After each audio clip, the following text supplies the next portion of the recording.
Mahkemede alınan karar bizi yani bir kısmen memnun etti.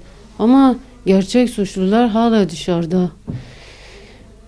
Başta Selahattin Demirtaş, Zübeyde Zümrüt ve onun partisinde olsun, PKK yandaşları olsun, onlar cezalandırılmadıkça gerçek adalet bizim için adalet sağlanmamıştır. Bu bir kısmen de olsa biraz rahatlamış olduk.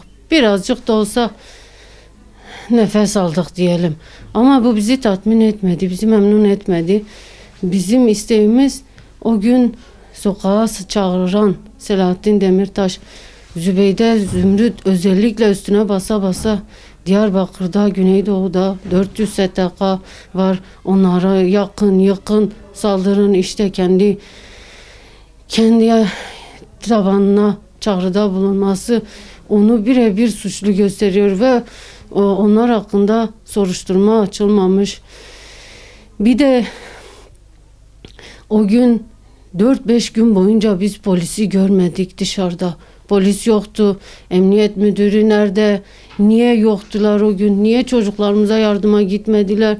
Niye sokakları o vahşilere teslim ettiler? Bu çağrıyı hepsi duydu. Sokağa daveti hepsi duydu. Niye onlara soruşturma açılmadı? Ben buradan hükümet yetkililerine seslenmek istiyorum. Benim bu birkaç çapulcunun ceza alması beni tatmin etmiyor. Hiçbir şekilde de memnun değilim. Yani de evet birazcık rahatlamış olabilirim ama bu benim hiç tatmin etmedi. Ben buradan hükümet yetkililerine seslenmek istiyorum. Biliyorum ki sesim ulaşacak size. İstiyorum ki onlar da cezalandırılsın. O gün niye polis yetkilileri, valisinden olsun, emniyet müdüründen olsun, kaymakamından olsun, o gün olaylara müdahale niçin edilmedi? O polisler kadın çığlığa yardım istiyordu o evden. Niye yardıma gidilmedi? O polis dalga geçer gibi kadınla konuşuyordu. Niye o polise dava açılmadı? Niye o polis de yargılanmıyor? Ben buradan sesimi duyurmak istiyorum. Adalet sağlanmadı tabii ki de. Belki bir nebze olsun özgürlükleri kısıtlandı. Ne zaman ki Yasin Dipdiri gelse arkadaşlarıyla birlikte karşıma dimdik, o zamana gerçek adaleti. Bu olmayacağı sürece ben adaleti de birazcık özgürlükleri kısıtlandı. Ben buna adalet demiyorum zaten. Hiç kimse de demez. Herkes kendi evladını benimkinin yerine kursun. Eğer adaletse bu ülkede öyle bir adalet olmaz. O gün çocuklarımız neler yaşadı, dakika saniye saniye onlara da yaşatılsın. Şimdiye kadar diyorlardı biz hiçbir partiye üye ya da PKK üye değiliz. Niye karar kesilince APO'nun sloganlarını, PKK sloganlarını atmaya başladılar? Benim bu sulhu da bu davada yargılanmadıkça ve devlet yetkililerinin de yargılanmasını istiyorum. Onlar da yargılanmadıkça, bu davaya dahil etmedikçe, onlar hakkında da soruşturma açılmadıkça bu gerçek adalet değildir. Bunu ben de biliyorum, siz de biliyorsunuz, hükümet de biliyor. Yani eğer bu davadan memnun olduklarını söylemek isteyen, memnun olduğunu belirten kimse varsa beni kendi yerine kursun, kendi evladını Yasin'in yerine kursun, onun ne hale getirildiğini görsünler. Ondan sonra desin bu adalet gerçekten yerine geldi desinler. Mahkemeden alınan kararını ben uygun bulmadım. Çünkü bunların birkaç tanesi önümüze çıkartılmış ve diğerleri şu an yok. Yani bu sanıkların 41 tanesini değil 6-7 Ekim olaylarına dahildir. Çünkü bunlar daha fazlaydı. Ben gerçekten Selahattin Demirtaş'ın 6-7 Ekim olaylarına dahil edilmesini istiyorum. Çünkü ateşi fitilleyen Selahattin Demirtaş'tır, Zübeyde Zümrüt'tür, Gülten Kışanak'tır, Figen Yüksekdağ'dır. Bunların da 6-7 Ekim olaylarına dahil edilmedi, dosyaya eklenmedi. Asıl bunların yargılanmasını istiyorum. Benim için adalet sağlanmadı. Zaten adalet geçmiş bir adalet değildir. Biz bu 2,5 aydır, 2,5 senedir biz Ankara'ya gidip geliyoruz. Hiçbir sonuç alınmadı ve burada Diyarbakır merkezinde iskan evlerine olay yapıldı. Oraya yakın 10 Nisan karakolu var. Çevik kuvvetleri var. Orada hiçbir müdahale edilmedi. Bizim çocuklarımız suçsuz bir yere katledildi. Ben gerçek katillerin yargılanmasını istiyorum. Davanın çok geç bir dava olduğunu düşünüyorum. Çünkü dava gittikçe sulandırılıyor ve orada bir komedi, bir oyunu var. Oynayanlar zaten oradaki tutuklu sanıklardır.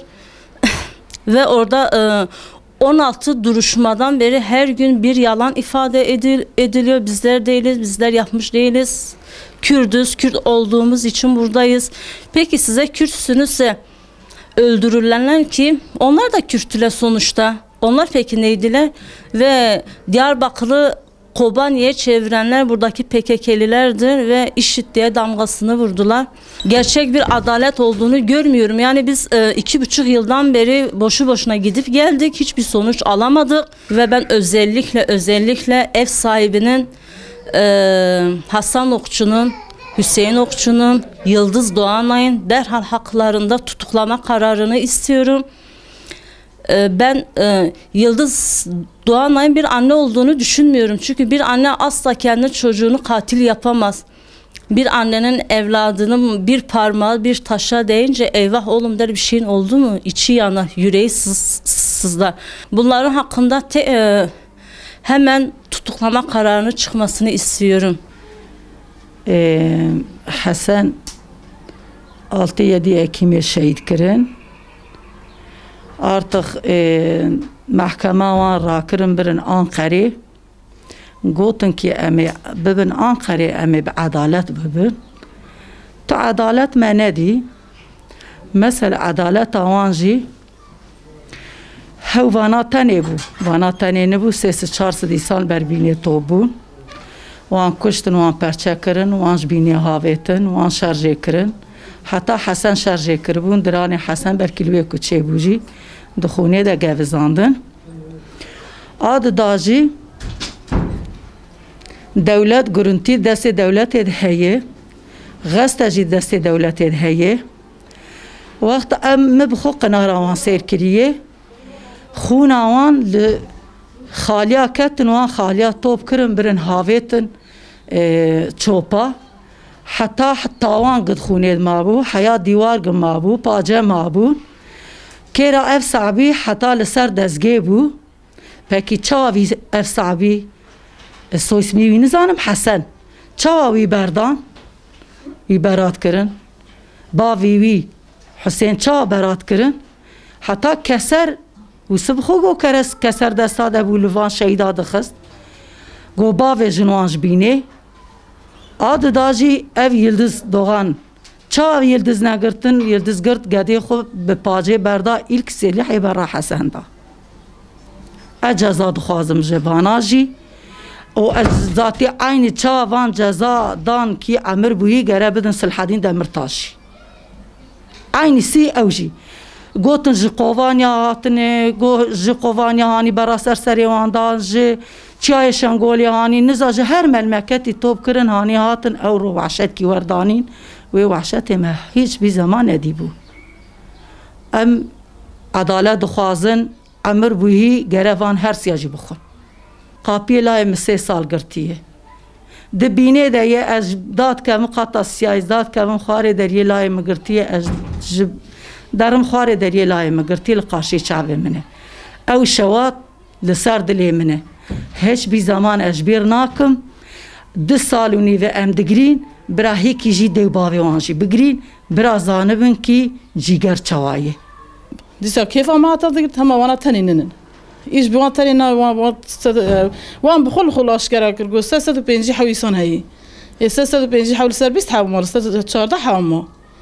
Hema dixwazin ki tevek tê xwediyê malê ew wê ku ben berda xwariya nizam naviyan, en nizam naviyan bêjim. Hema kî bir awana dixwazin ki wan jî xalamî jî bikir. Wan jî bigir ki em eserê me hekî em bînin bîna me derkevin. Şuzata bîn dernakevin jî de daha dîsa jî em têkin sebir ji xwe ra. Hema vî hewayî merit vê wehşetê nekir qovanî hatin, heka got niza şikêrê hatin. Ma qeyama îsan amûtan boj bojine. Hema derê wan qefilan derê wan jî bi qefil maşallah. Ew jî wek merkeza wan jî bişewite. يا ما هرن بدري حس جزافي ورن بيجمون جزافي دانه ببینن اما که ما حتی مرنی هم بچه ما يتم الري هم بالقبر كوره هم دخوازك بگرن وانجي بگرن روی خودی مالی وانجي دخواز بگرن وانجي برا بگرن مزنی وان کی مزنی وان پش نه وانا نکوور بکرا